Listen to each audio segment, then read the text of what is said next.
From Los Angeles, California, the entertainment capital of the world, it's the 80s Movie Podcast. I'm your host, Edward Havens. Thank you for listening today. On this episode, we complete our look back at the 1980s theatrical releases for Miramax Films, and for the final time, a reminder that we are not celebrating Bob and Harvey Weinstein, but reminiscing about the movies they had no involvement in making. We cannot talk about cinema in the 1980s without talking about Miramax, and I really wanted to get it out of the way, once and for all. As we left Part 4, Miramax was on its way to winning its first Academy Award for Billie August's Pelle the Conqueror, the Scandinavian film that would be the second film in a row from Denmark that would win for Best Foreign Language Film. In fact, the first two films Miramax would release in 1989, the Australian film Warm Nights on a Slow-Moving Train, and the Anthony Perkins slasher film Edge of Sanity, would not arrive in theaters until the Friday after the Academy Awards ceremony that year, which was being held on the last Wednesday in March. Warm Nights on a Slow-Moving Train stars Wendy Hughes, the talented Australian actress who sadly is best remembered today as Lieutenant Commander Nella Darren, one of Captain Jean-Luc Picard's few love interests on a 1993 episode of Star Trek: The Next Generation. She plays Jenny, a prostitute working a weekend train to Sydney, who is seduced by a man on the train, unaware that he plans on tricking her to kill someone for him. Colin Friels, another great Aussie actor who unfortunately is best known for playing the corrupt head of Strack Industries in Sam Raimi's Darkman, plays the unnamed man who will do anything to get what he wants. Director Bob Ellis and his co-screenwriter Denny Lawrence came up with the idea for the film while they themselves were traveling on a weekend train to Sydney, with the idea that each client the call girl met on the train would represent some part of an Australian male. Funding the $2.5 million Australian film was really simple, provided they cast Hughes in the lead role. Ellis and Lawrence weren't against Hughes as an actress. Any film would be lucky to have her as the lead.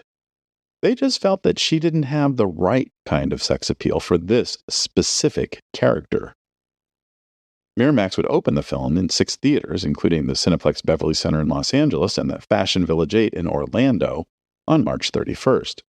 There were 2 versions of the movie prepared for release, one with a running time of 130 minutes, the other 91 minutes.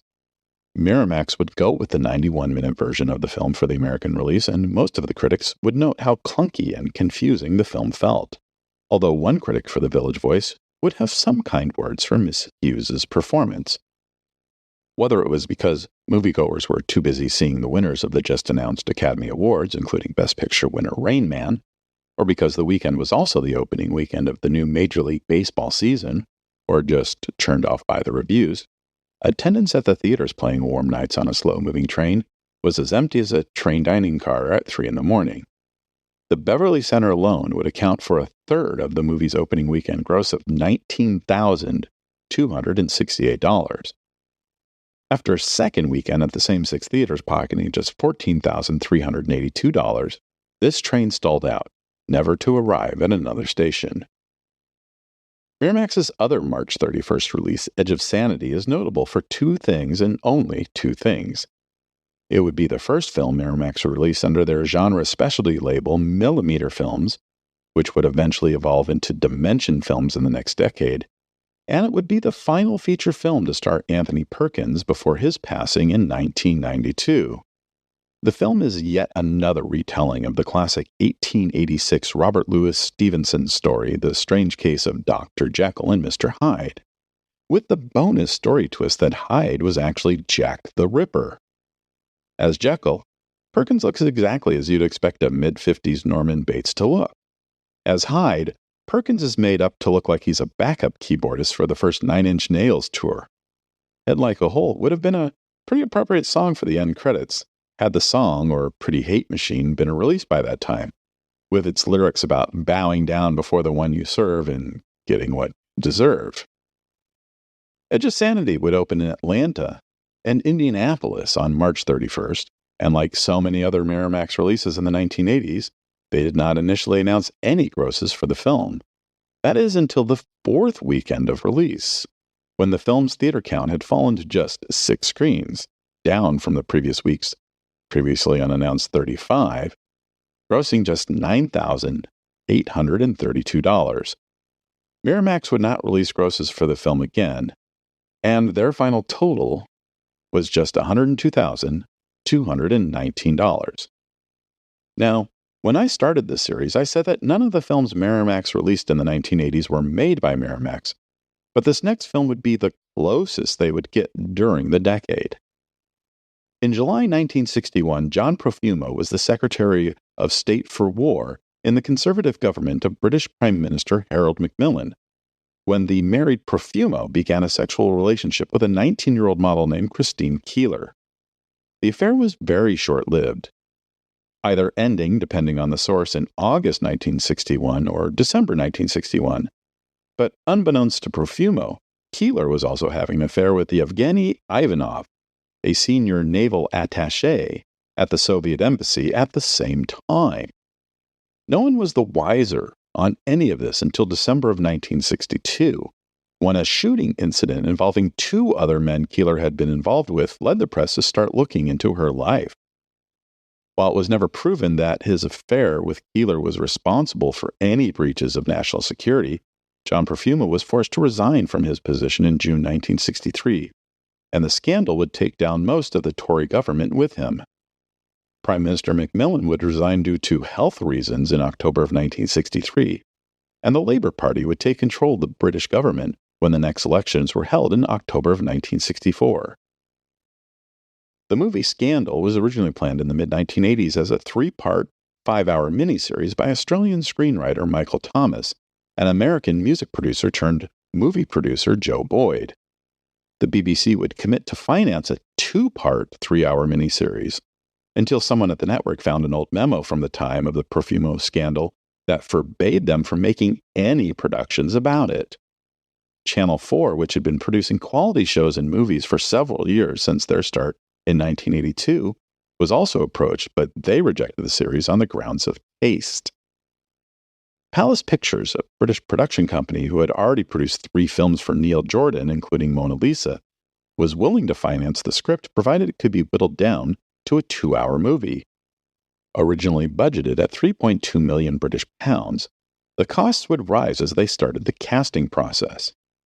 John Hurt, twice Oscar-nominated for his roles in Midnight Express and The Elephant Man, would sign on to play Stephen Ward, a British osteopath who acted as Christine Keeler's, pimp, for lack of a better word. Ian McKellen, a respected actor on British stages and screens, but still years away from finding mainstream global success in the X-Men movies, would sign on to play John Profumo. And Joanne Whaley, who had filmed the yet-to-be-released at that time Willow with her soon-to-be husband Val Kilmer, would get her first starring role as Keeler. Bridget Fonda, who was quickly making a name for herself in the film world after being featured in Aria, would play Mandy Rice Davies, the best friend and co-worker of Keeler's. To save money, Palace Pictures would sign 30-year-old Scottish filmmaker Michael Caton-Jones to direct, after seeing a short film he had made called The Riveter.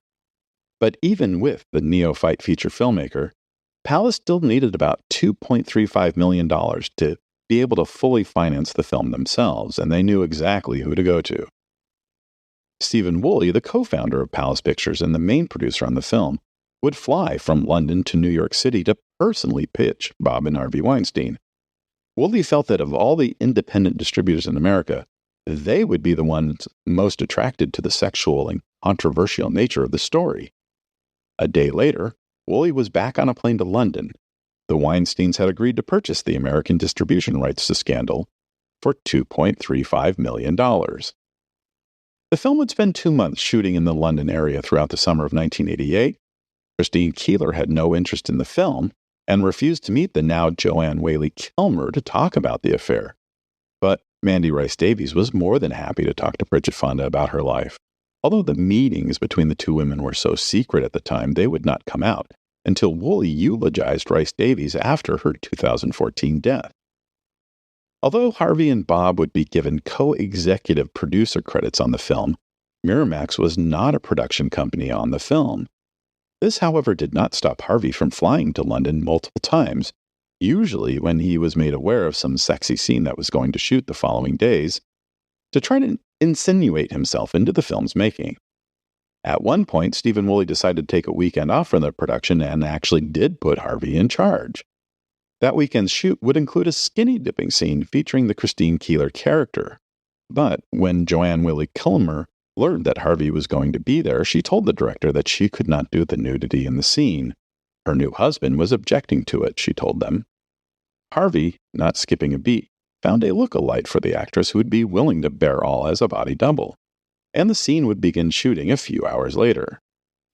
Whaley Kilmer watched the shoot from just behind the camera and stopped the shoot a few minutes later.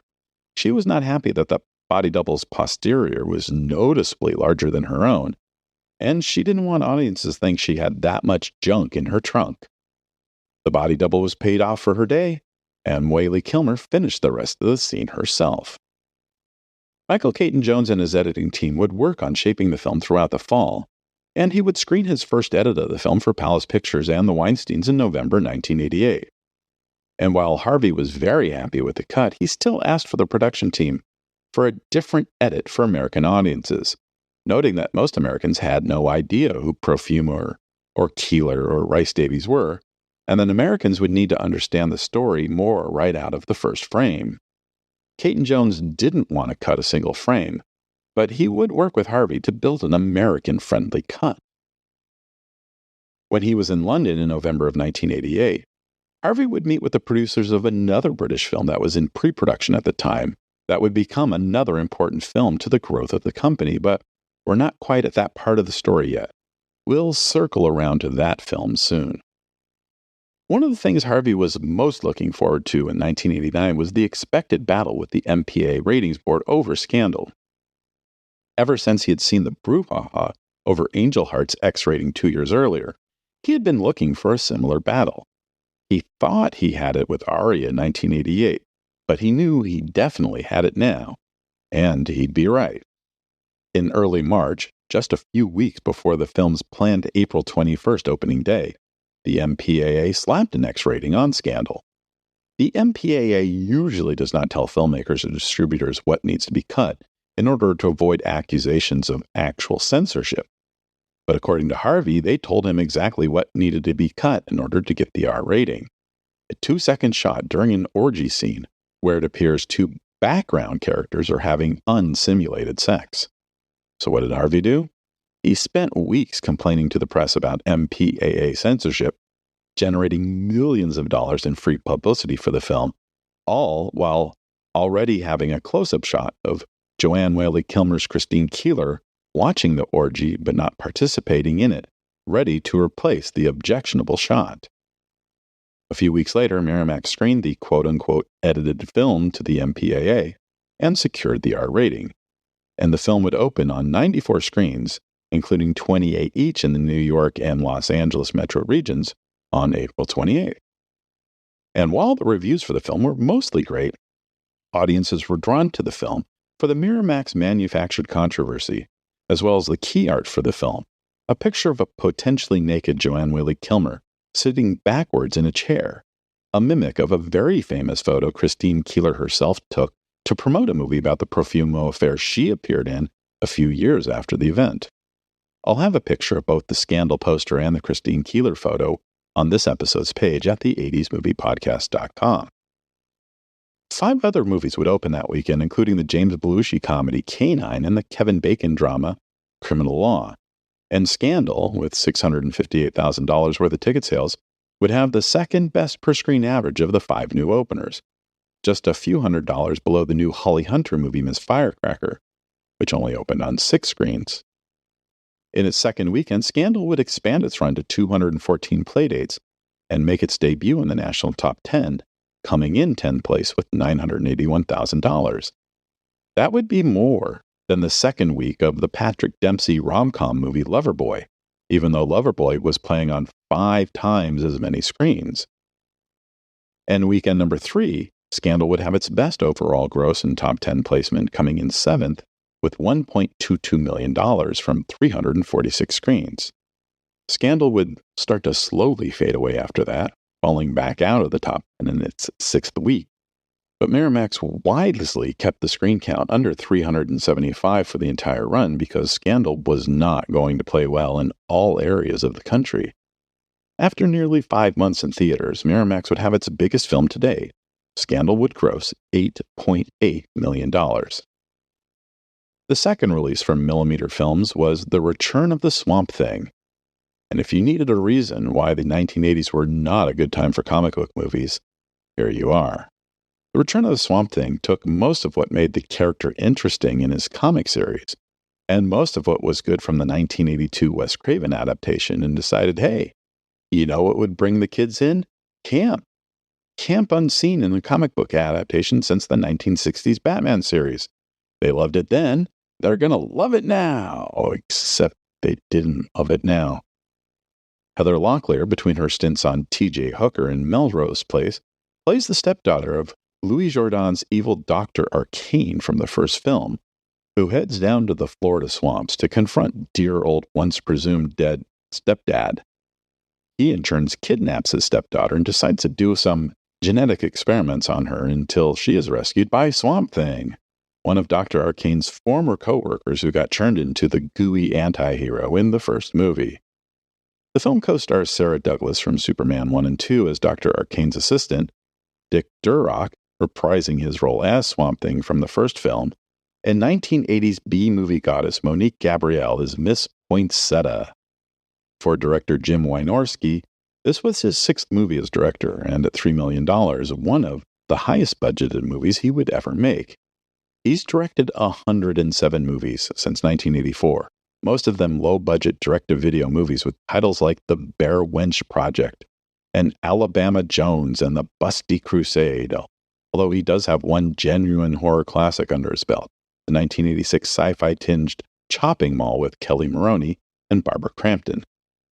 Wynorski suggested in the late 1990s DVD commentary for the film that he didn't particularly enjoy making the film, and he had a difficult time directing Louis Jourdan, to the point that outside of calling action and cut, the two did not speak to each other by the end of the shoot. The Return of the Swamp Thing would open in 123 theaters in the United States on May 12th, including 28 in the New York City metro region, 26 in the Los Angeles area, 15 in Detroit, and a handful of theaters in Phoenix and San Francisco. And strangely, the newspaper ads would include an actual positive quote from none other than Roger Ebert, who said on the Siskel and Ebert show that he enjoyed himself and it was good to have Swamp Thing back. Siskel would not reciprocate his balcony partner's thumbs up. But Siskel was about the only person who was positive on the return of Swamp Thing, and that box office would suffer. In its first 3 days, the film would gross just $119,200. And after a couple more dismal weeks in theaters, The Return of the Swamp Thing would be pulled from distribution with a final gross of just $275,000. Fun fact, The Return of the Swamp Thing was produced by Michael E. Uslan, whose next production, another adaptation of a DC Comics character, would arrive in theaters not 6 weeks later and become the biggest film of the summer.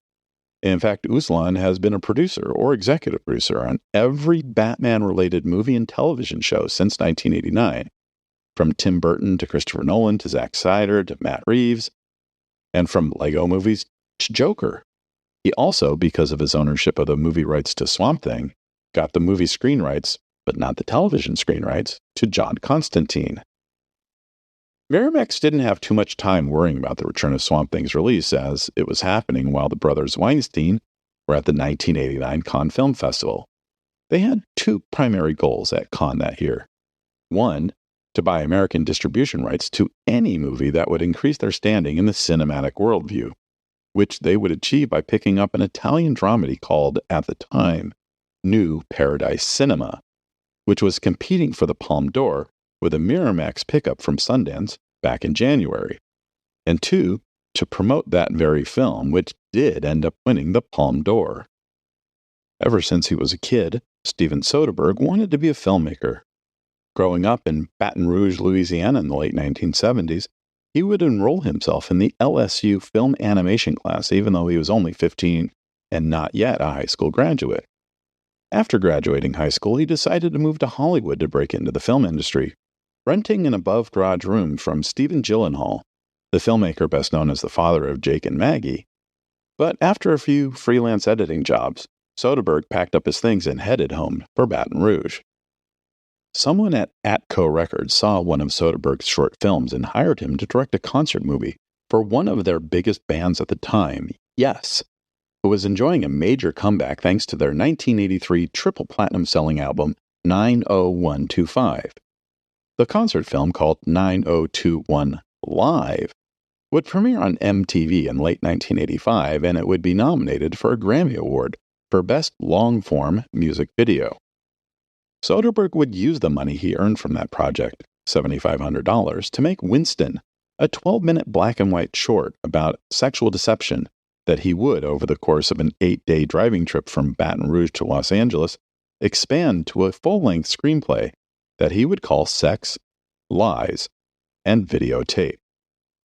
In later years, Soderbergh would admit that part of the story is autobiographical, but not the part you might think. Instead of the lead Graham, an impotent but still sexually perverse late 20-something who likes to tape women talking about their sexual fantasies for his own pleasure later, Soderbergh based the husband John, the unsophisticated lawyer who cheats on his wife with her sister, on himself, although there would be a little bit of Graham that borrows from the filmmaker. Like his lead character, Soderbergh did sell off most of his possessions and hit the road to live a different life. When he finished the script, he sent it out into the wilds of Hollywood. Morgan Mason, the son of actor James Mason and the husband of Go-Go's lead singer Belinda Carlisle, would read it and sign on as an executive producer.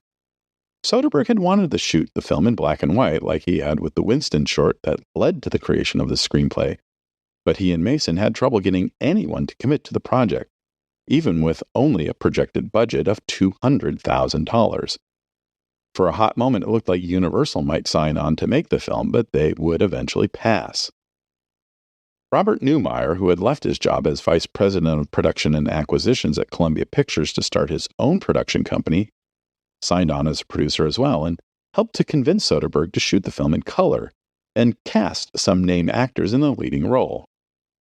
Once Soderbergh acquiesced, Richard Branson's Virgin Vision agreed to put up $540,000 of the newly budgeted $1.2 million film, while RCA Columbia Home Video would put up the remaining $660,000. Soderbergh and his casting agent, Deborah Aquila, would begin their casting search in New York City, where they would meet with, amongst others, Andy McDowell, who had already starred in two major Hollywood pictures, 1984's Greystoke, The Legend of Tarzan, Lord of the Apes, and 1985's St. Elmo's Fire, but was still considered more of a top model than an actress. They'd also meet with Laura San Giacomo, who had recently graduated from the Carnegie Mellon School of Drama in Pittsburgh, in which she would be making her feature debut. Moving on to Los Angeles, Soderbergh and Aquila would cast James Spader, who had made a name for himself as a mostly bad guy in 80s teen movies like Pretty in Pink and Less Than Zero, but had never been the lead in a drama like this.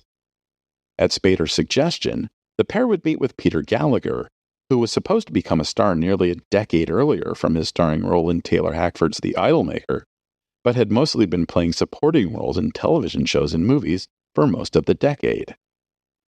In order to keep the budget down, Soderbergh, the producers, cinematographer Walt Lloyd, and the four main cast members agreed to get paid their guild minimums in exchange for a 50-50 profit participation split with RCA Columbia once they had recouped their costs on the film. The production would spend a week in rehearsals in Baton Rouge before the 30-day shoot began on August 1st, 1988. On most days, the shoot was unbearable for many, as the temperatures would reach as high as 110 degrees outside. But there were a couple days lost to what cinematographer Lloyd said was biblical rains. But the shoot completed as scheduled, and Soderbergh got to the task of editing right away. He knew he only had about 8 weeks to get a cut ready if he was going to be submitting it to the 1989 U.S. Film Festival, now better known as Sundance. He did get a temporary cut of the film ready for submission with a not-quite-final sound mix, and the film was accepted to the festival. It would make its world premiere on January 25, 1989 in Park City, Utah. And as soon as that first screening was completed, the bids from distributors came rolling in. Larry Estes, the head of RCA Columbia Home Video, would field more than a dozen submissions before the end of the night. But only one distributor was ready to make a deal, right then And there. Bob Weinstein wasn't totally sold on the film, but he loved the ending. And he loved that the word sex not only was in the title, but led the title. He knew that the title alone would sell the movie. Harvey, who was still in New York the next morning, called Estes to make an appointment to meet in 24 hours. When he and Estes met, he brought with him 3 poster mock-ups the marketing department had prepared and told Estes that he wasn't going back to New York until he had a contract signed and vowed to beat any other deal offered by $100,000. Island Pictures, who had made their name releasing movies like Stop Making Sense, Kiss of the Spider Woman, The Trip to Bountiful, and She's Gotta Have It, offered $1 million for the distribution rights, plus a 30% distribution fee and a guaranteed $1 million prints and advertising budget. Estes called Harvey up and told him what it would take to make the deal. $1.1 million for distribution rights, which needed to be paid upfront, a $1 million prints and advertising budget to be put in escrow upon the signing of the contract until the film was released, a 30% distribution fee, no cutting of the film whatsoever once Soderbergh turned in his final cut. They would need to provide financial information for the film's costs and returns once a month because of the profit participation contracts, and the Weinsteins would have to hire Ira Deutschman, who had spent nearly 15 years in the independent film world, doing marketing for Cinema 5, co-founding United Artists Classics, and Cinecom Pictures before opening his own company to act as a producer's rep and marketeer. And the Weinsteins would not only have to do exactly what Deutschman said, they would have to pay for his services too. Miramax and Estes signed the contract a few weeks later. The first move Miramax would make would to get Soderbergh's final cut of the film entered in the Cannes Film Festival, where it would be accepted to compete in the main competition, which you kind of already know happened because that's what I led with. The film did win the Palme d'Or, and Spader would be awarded the festival's award for Best Actor. It was very rare at the time, and really still is, for any film to be awarded more than one prize at the Cannes Film Festival, so winning 2 was really a coup for the film and for Miramax, especially when many critics attending the festival felt Spike Lee's Do the Right Thing was the better film. In March, Miramax expected the film to make around $5 or $10 million, which would net the company a small profit on the film. After Cannes, they were hoping for a $15 million gross. They never expected what would happen next. On August 4th, Sex, Lies, and Videotape would open on 4 screens, at the Cinema Studio in New York City and at the AMC Century 14, the Cineplex Beverly Center 13, and the Man Westwood 4 in Los Angeles. 3 prime theaters and the best they could do in what was then one of the most competitive zones in all of America. Remember, we're still in the summer 1989 movie season, filled with hits like Batman, Dead Poets Society, Ghostbusters 2, Indiana Jones and Last Crusade, Honey, I Shrunk the Kids, Lethal Weapon 2, Parenthood, Turner and Hooch, and When Harry Met Sally. An independent distributor even getting 1 screen at the least attractive theater in Westwood was a major get. And despite the fact that this movie wasn't really a summertime movie per se, the film would gross an incredible $156,000 in its first weekend from just these 4 theaters. Its $40,000 per screen average would be 5 times higher than the next closest film, Parenthood. In its second weekend, the film would expand to 28 theaters and would bring in over $600,000 in ticket sales. Its per-screen average of $21,527 was nearly triple its closest competitor, Parenthood again. The company would keep spending small as it slowly expanded the film each successive week. 40 theaters in the third week, and 101 in its fourth. The numbers held strong, and its 5th week, Labor Day weekend, the film would have its first big expansion, playing in 347 theaters. The film would enter the top 10 for the first time, despite playing on 500 to 1,500 fewer screens than the other films in the top 10. In its 9th weekend, the film would expand to its biggest screen count, 534, before slowly drawing down as the other major Oscar contenders started their theatrical runs. The film would continue to play through the Oscar season of 1989, And when it finally left theaters in May 1989, the final gross would be an astounding $24.7 million. Now, remember a few moments ago when I said that Miramax needed to provide financial statements every month for the profit participation contracts of Soderbergh, the producers, the cinematographer, and the 4 lead actors? The film was so profitable for everyone so quickly that RCA Columbia made its first profit participation payouts to them on October 17th, barely 10 weeks after the film's opening. That same week, Soderbergh also made what was, at the time, the largest deal with a book publisher for the writer-director's annotated version of the screenplay, which would also include his notes created during the creation of the film. That $75,000 deal would be more than what he got paid to make the movie as the writer and director and the editor, of course not counting the profit participation checks.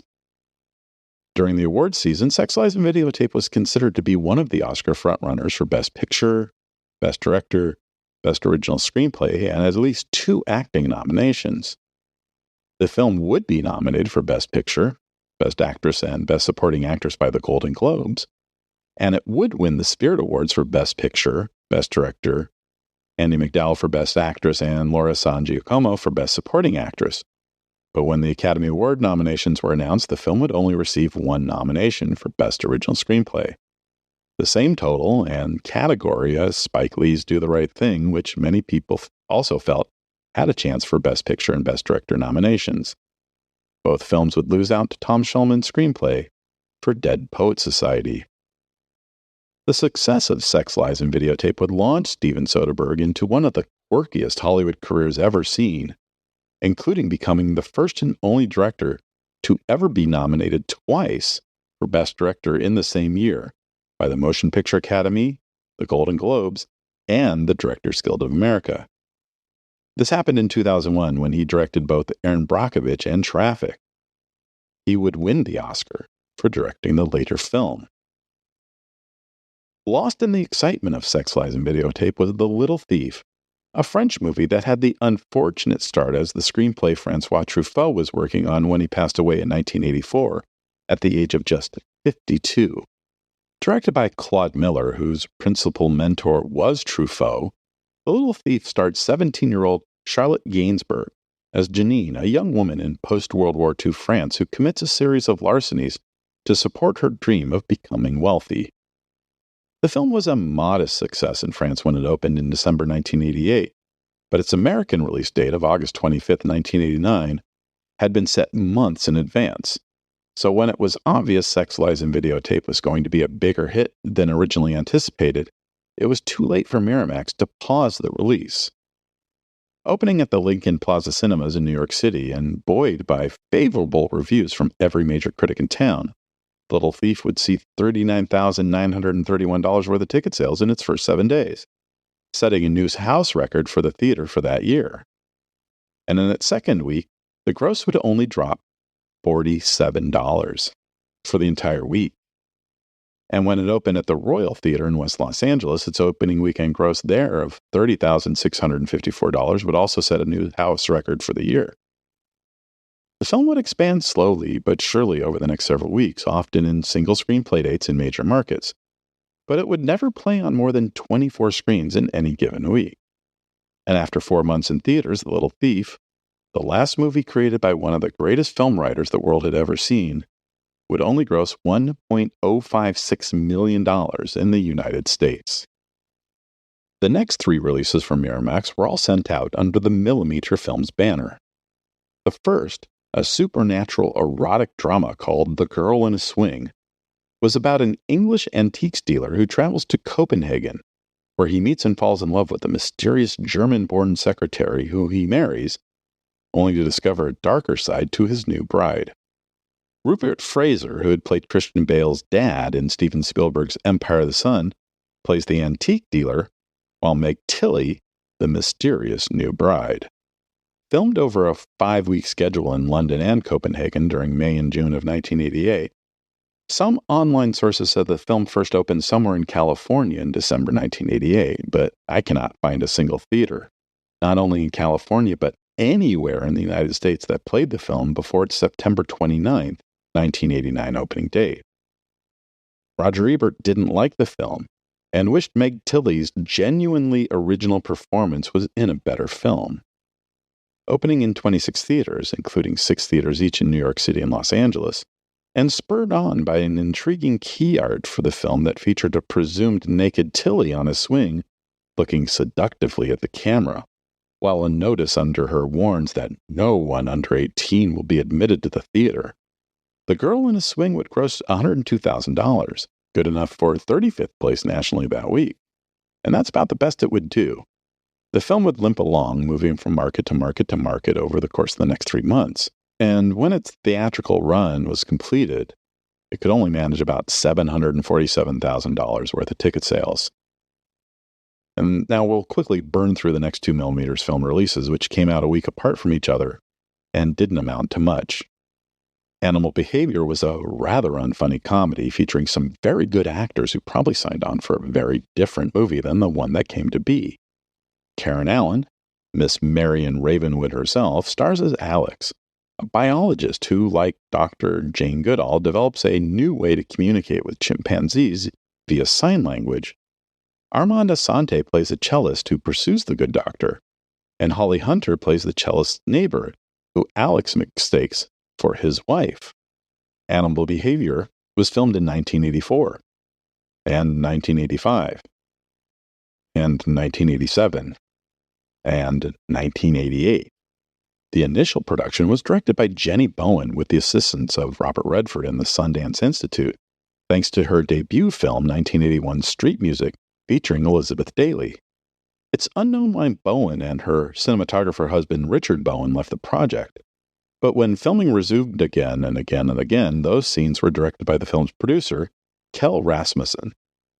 Because Bowen was not a member of the WGA at the time, she was not able to petition the Guild for the use of the Alan Smithee pseudonym, a process that is automatically triggered whenever directors let go of a project and filming continues with its producer taking the reins as director.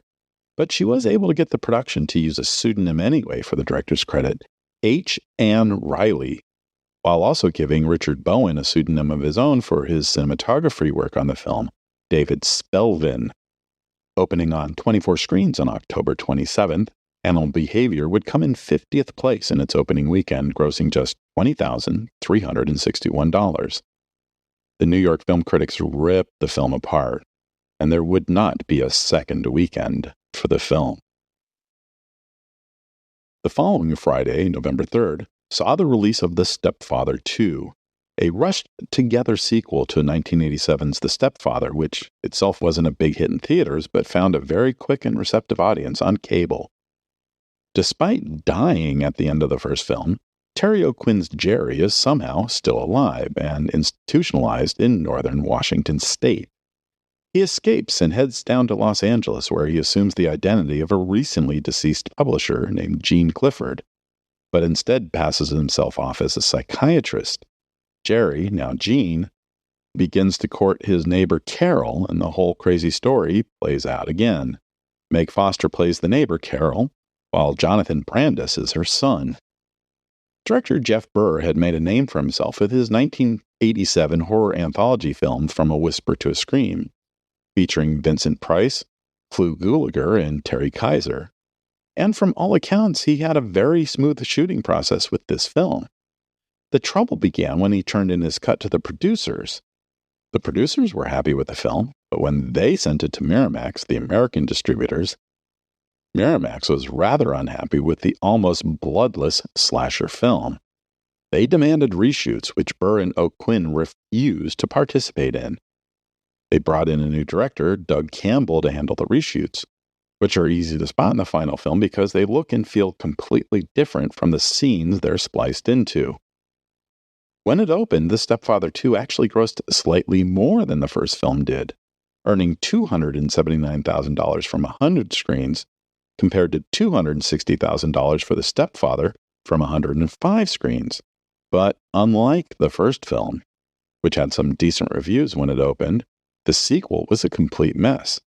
To this day, it's still one of the few films to have a 0% approval rating on Rotten Tomatoes. And The Stepfather 2 would limp its way through theaters during the Christmas holiday season, ending its run with a $1.5 million gross. but it would be Miramax's final film of the decade that would dictate their course for at least the first part of the 1990s. Remember when I said earlier in the episode that Harvey Weinstein met with the producers of another British movie while in London for Scandal? We're at that film now, and it's a film you probably... My Left Foot. By November of 1988, actor Daniel Day-Lewis had starred in several movies, including James Ivory's A Room with a View and Philip Kaufman's The Unbearable Lightness of Being.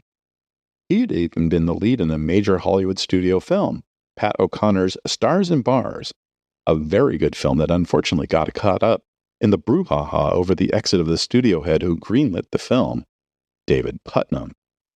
My Left Foot's director Jim Sheridan had never directed a movie before. He had become involved in stage productions during his time at the University College in Dublin in the late 1960s, where he worked with future filmmaker Neil Jordan, and had spent nearly a decade after graduating doing stage work in Ireland and Canada before settling in New York City in the early 1980s. Shortly after arriving, Sheridan would go to New York University's Tisch School of the Arts, where one of his classmates was Spike Lee, and returned to Ireland after graduating. He was nearly 40, married with 2 preteen daughters, and he needed to make a statement with his first film. He would find that story in the autobiography of Irish writer and painter Christy Brown, whose spirit and creativity could not be contained by his severe cerebral palsy.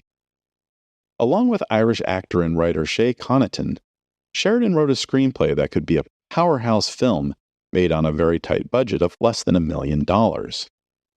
Daniel Day-Lewis was sent a copy of the script in the hopes that he would be intrigued enough to take almost no money to play a physically demanding role.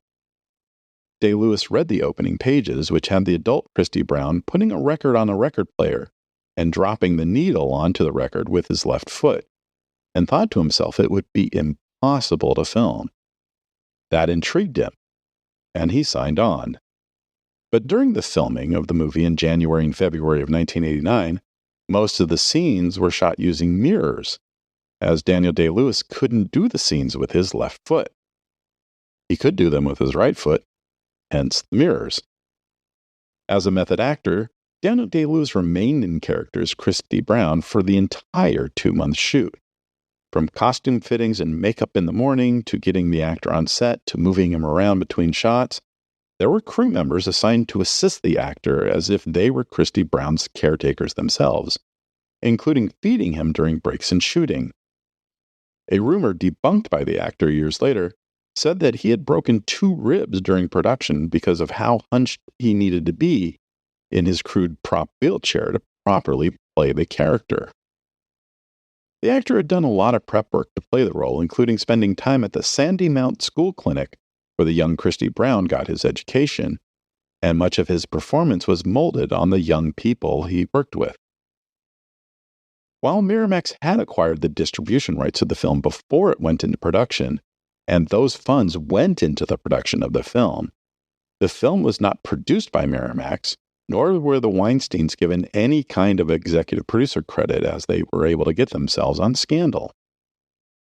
My Left Foot would make its world premiere at the Montreal World Film Festival on September 4th, 1989, followed soon thereafter by screenings at the Toronto International Film Festival on September 13th, and the New York Film Festival on September 23rd. Across the board, critics and audiences were in love with this movie, with Daniel Day-Lewis's performance specifically. Jim Sheridan would receive a special prize at the Montreal World Film Festival for his direction, and Daniel Day-Lewis would win the festival's award for Best Actor. However, as the film played the festival circuit, another name would start to pop up. Brenda Fricker, a little-known Irish actor who played Christy Brown's supportive but long-suffering mother Bridget, would pile up as many positive notices and awards as Day-Lewis. Although there was no Best Supporting Actress award at the Montreal World Film Festival, the judges felt her performance was so deserving of some kind of attention, they created a special mention of the jury award to honor her. Now, some online sources will tell you the film made its world premiere in Dublin, Ireland on February 24th, 1989, based on a passage in a biography about Daniel Day-Lewis. But that would be impossible, as the film was still being in production for 2 more days and wasn't even fully edited or scored by then. I'm not sure when it first opened in the United Kingdom other than sometime in early 1990, but My Left Foot would have its commercial theater debut in America on November 10th, when it opened at the Lincoln Plaza Cinemas in New York City and the Century City 14 in Los Angeles. Sheila Benson of the Los Angeles Times would, in the very opening paragraph of a review, note that one shouldn't see My Left Foot for some kind of moral uplift or spiritual merit badge, but because of their pure love of great movie making. Vincent Canby's review in the New York Times spent most of his words praising Day-Lewis and Sheridan for making a film that is polite and non-judgmental. Interestingly, Miramax went with an ad campaign that completely excluded any explanation of who Christy Brown was, or why the film was titled that way. 70% of the ad space is taken with pull quotes from many of the top critics of the day, 20% with the title of the film, and 10% with a picture of Daniel Day-Lewis, clean-shaven and full-tooth smile, which I don't recall happening once in the movie, next to an obviously added-in picture of one of his co-stars that is more camera-friendly than Brenda Fricker or Fiona Shaw. Whatever reasons people went to see the film, they flocked to the 2 theaters playing it that weekend. Its $20,582 per screen average would be second only to Kenneth Branagh's Henry V, which had opened 2 days earlier, and had earned slightly more than $1,000 per screen than My Left Foot. In week 2, My Left Foot would gross another $35,133 from those 2 theaters, and it would overtake Henry V for the highest per screen average. In week 3, Thanksgiving weekend, both Henry V and My Left Foot saw a double-digit increase in grosses, despite not adding any theaters, and the latter film would hold on to the highest per screen average again, although the difference this time was only $302. And this would continue for weeks. In the film's 6th week of release, it would get a boost in attention by being awarded Best Film of the Year by the New York Film Critics Circle. Daniel Day-Lewis would be named Best Actor that week by both the New York Film Critics and the Los Angeles Film Critics Association, while Fricker would win the Best Supporting Actress award from the latter group. But even then, Miramax refused to budge on expanding the film until its 7th week of release, Christmas weekend, when My Left Foot finally moved into cities like Chicago and San Francisco.